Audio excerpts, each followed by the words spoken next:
Frapper toujours plus loin et toujours plus fort. Volodymyr Zelensky veut faire plier Moscou dans les prochaines semaines. Et pour le faire, sa stratégie est claire, multiplier les frappes sur le territoire russe. La nuit dernière, des centaines de drones et plusieurs missiles balistiques ukrainiens ont été lancés simultanément sur 2 axes. Première cible, la Crimée. Des ponts, des voies ferrées et plusieurs routes stratégiques ont été visées. Les Ukrainiens veulent isoler complètement la péninsule du reste du continent. Deuxième axe, Moscou et les régions situées au cœur du territoire russe.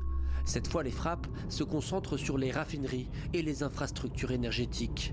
L'objectif est d'affaiblir les capacités russes, mais aussi de faire sentir le coup de la guerre jusque dans les foyers. Un changement d'échelle que le président russe ne peut plus ignorer.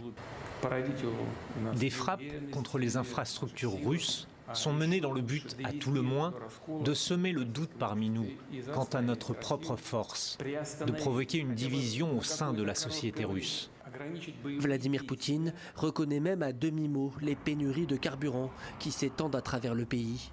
En Crimée, impossible pour les particuliers d'acheter de l'essence depuis une semaine. Ailleurs, les stations-service rationnent, quelques dizaines de litres seulement par véhicule et par jour. Partout sur les réseaux sociaux, les vidéos affluent, des files de voitures interminables, des tensions qui dégénèrent et une colère qui monte chez les automobilistes. Ne vous inquiétez pas, tout va bien, vous allez avoir de l'essence, un jour, qui sait. Ça fait 2 heures que j'attends. Je veux manger, je veux aller aux toilettes et tout est fermé, j'en peux plus. Même les grandes villes ne sont pas épargnées par ces pénuries exceptionnelles. C'est vraiment pénible. Avant, on s'arrêtait, on faisait le plein et c'est tout. Maintenant, c'est ça notre vie. La guerre s'installe donc dans le quotidien des Russes. Un scénario bien éloigné de la promesse d'une opération spéciale, rapide et maîtrisée, portée par Vladimir Poutine au début de l'invasion.